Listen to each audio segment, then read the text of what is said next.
Hello everyone. A warm welcome to this session of Ghosty.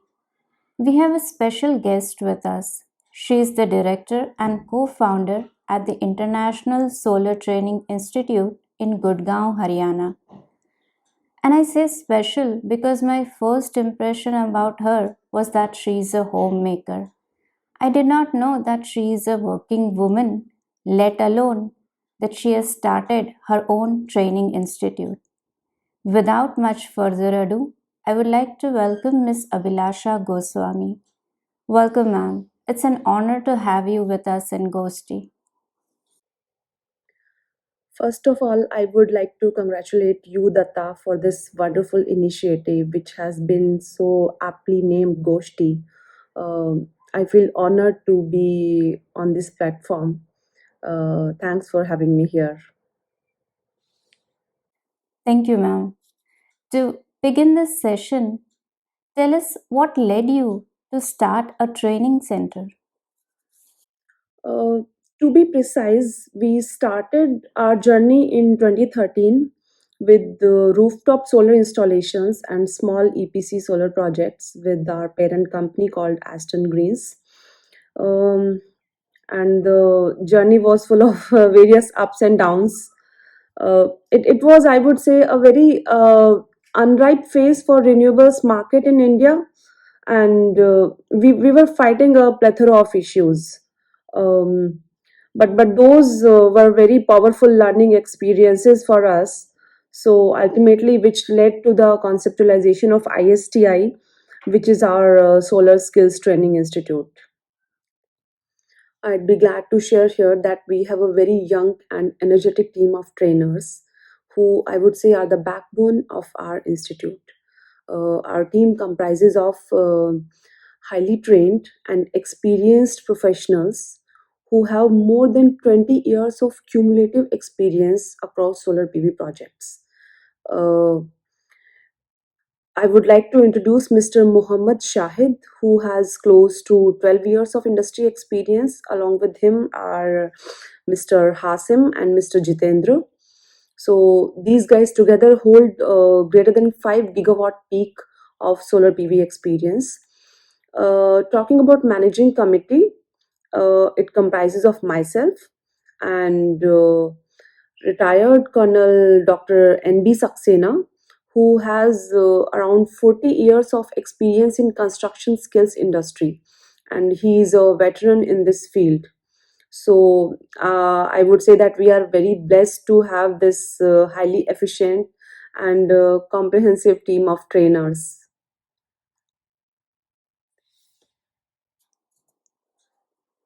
When we were chatting earlier, she informed me that there is a shortage of skilled workforce in solar, resulting in a disrupted supply chain. Despite the fact that solar is a booming sector, it took me by surprise. Let's hear what she has to say. This particular question, Datta, I would say, well, it underlines a very significant situation in today's solar PV market. Solar sector is on a boom. Everybody knows that. But I would say, from our years of experience in this industry, that there's a huge gap uh, in the demand and the supply of the skilled workforce. Uh, Majority of the workforce that is available in the market is either unskilled or not so efficient many a times. Yeah.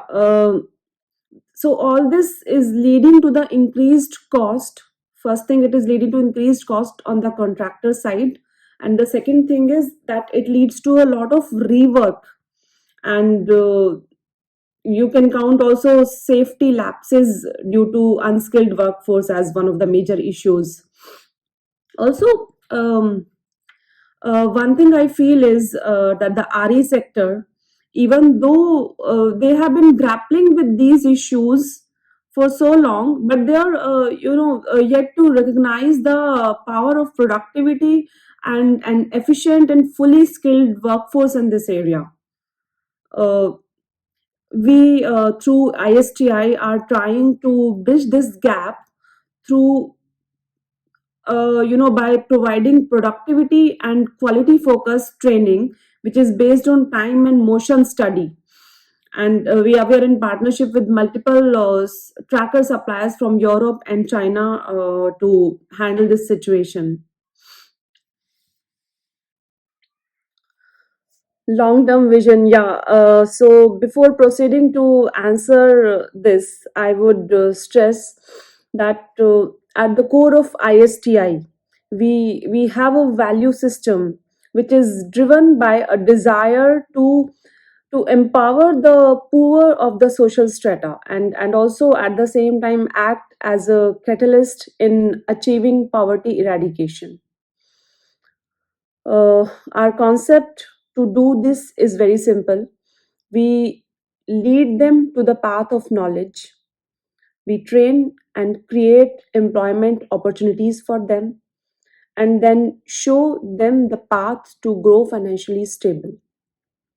So going by this, our ultimate vision is to train around 1,30,000 students over a period of 10 years, and bring about a transformation in the lives of about zero point 0.6 million people who are the families associated with these students. So that is the final long term vision of our institute. Uh, this is a very valid question, Datta.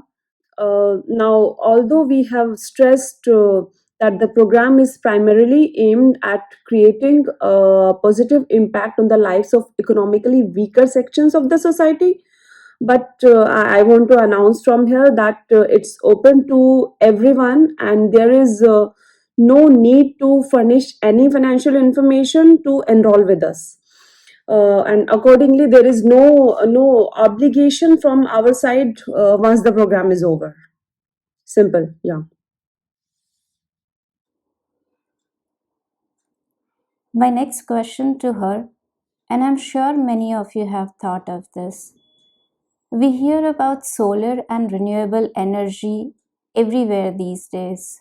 So, has the time really come? Are we switching 100% renewable?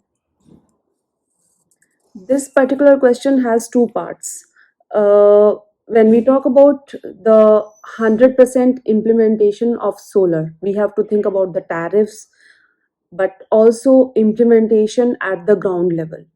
So, the uncertainties and changing regulations in the RE industry have now stabilized, and the industry is much more mature compared to its initial years in terms of technology, but also in terms of tariffs and practical implementation. So, talking about tariffs, the costs have fallen big time from rupees 17.5 per unit in 2010 to just a meager of 2.5 per unit in 2022 in terms of INR, and it's expected to fall even further in future. So with falling tariffs, the governments and the agencies are adopting solar energy to a larger extent and aiming for phased increase. But having said that, 100% is technically possible but practically very difficult. Why it is practically difficult and more challenging is because we need to have a balancing load along with solar. A balancing load like gas based generation, as well as we need to have energy storage to ensure higher penetration of solar energy into the grid. So these are the reasons why 100% may be technically possible, but when you start implementing it at the ground level, you face these hitches in the system. If you think of a solar panel, a female worker is the last thing you would imagine. But my next question to you is, what kind of training do you provide at your institute? Is it assembly? Is it assembly and installation? And do you often come across a female worker on solar field? Okay, so the answer to this question would be pretty long. Um, it is many questions in one.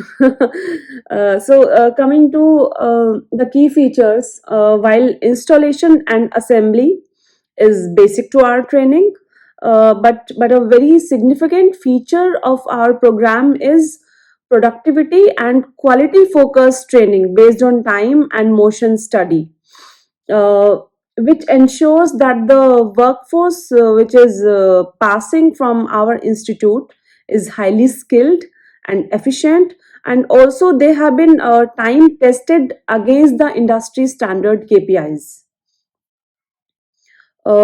We also train them on the best safety practices adopted, which are adopted internationally, to ensure a safe working environment at all project sites wherever they get deployed.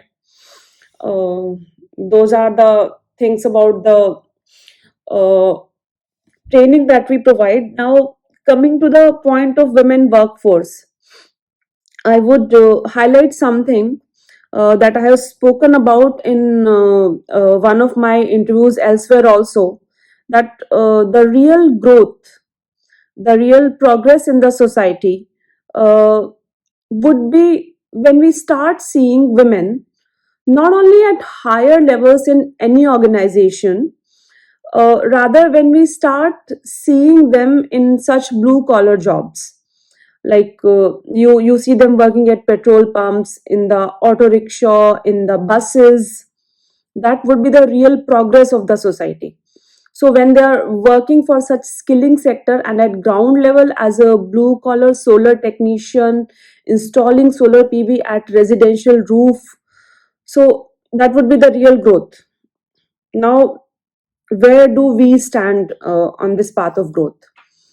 Uh, there is a cultural barrier against this in our country, in our society at large, and it would need a huge cultural shift before we start seeing women in these roles. You see, uh, when if talking about our institute, so ISTI on its front has taken its first step towards this in this direction, that we are into the phase of digitization of our training content, whereby we are hopeful of making it more accessible from any location in the country in multiple languages.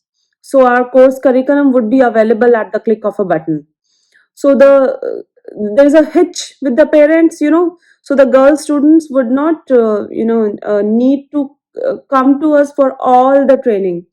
They would come to us only for the practical yard training for a few days only, and this is underway, and we are expecting it to be completed within the next 1 year and rolled out for usage to everyone.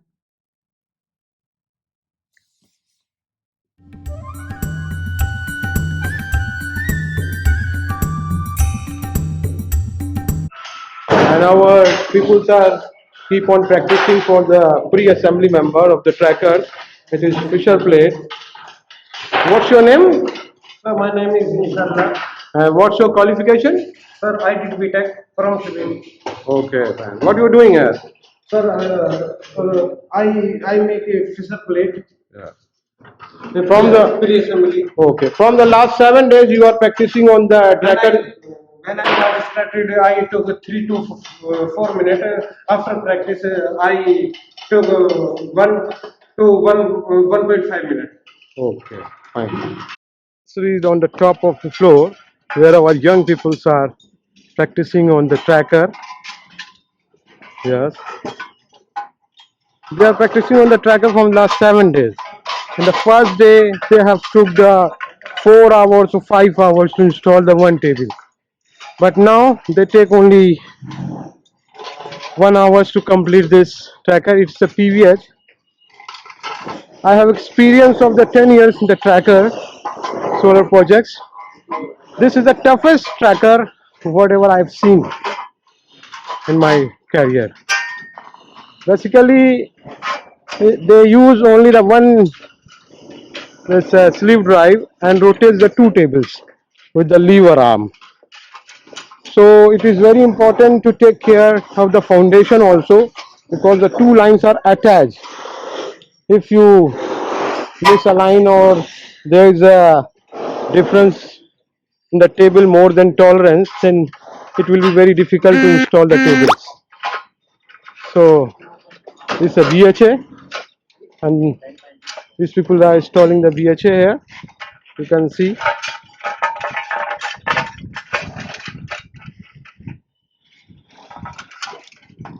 So you are the safety officer here, huh? Good. So safety is very important in the solar project. No, you are working with the steels or the rods. Yes. Okay, so how I started.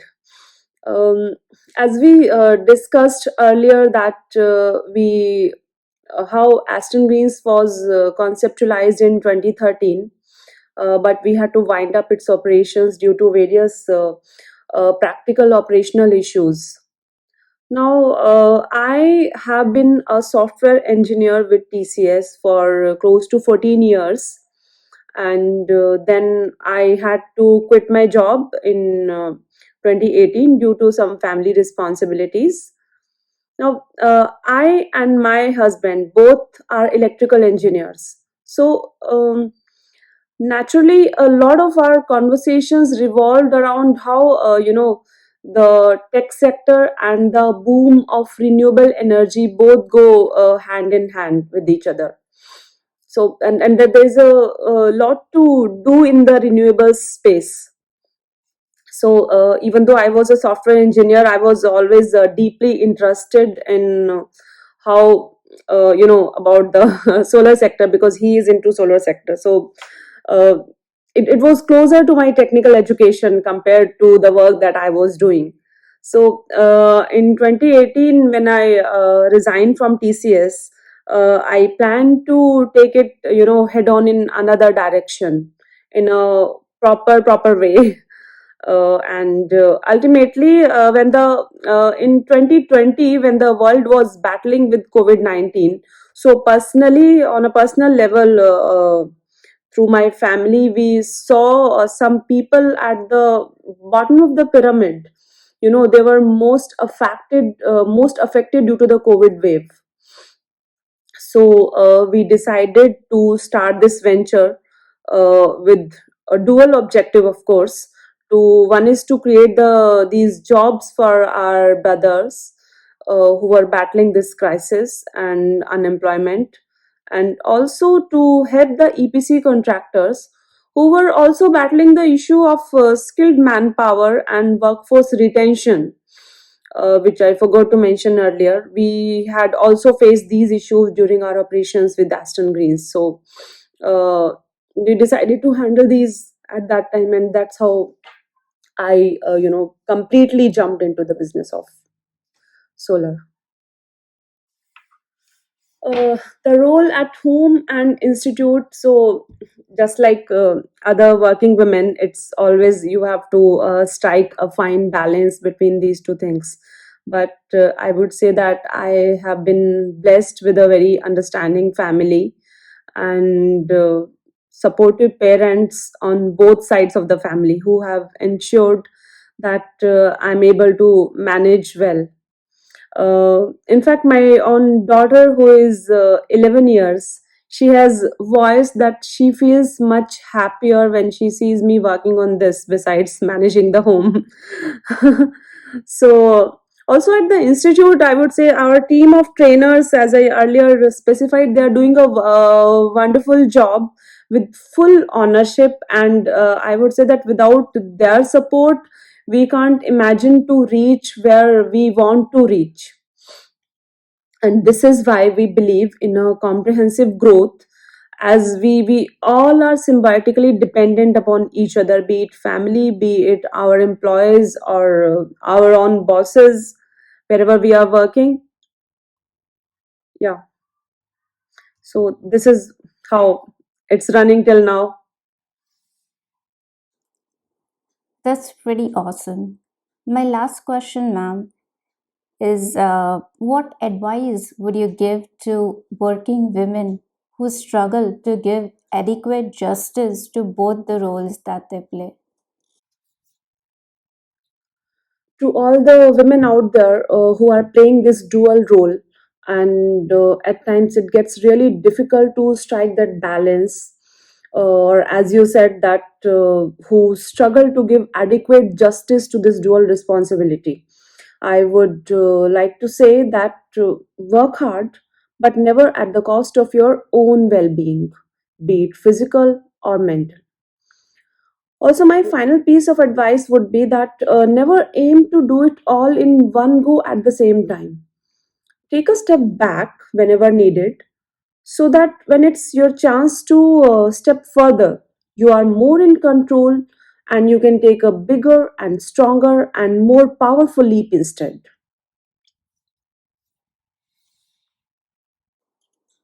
Thank you, ma'am. It was indeed a pleasure having you with us in Goshti. Thank you all for watching this session. I hope you have enjoyed our conversation. There's also a blog on our website. Do stop by. Thank you.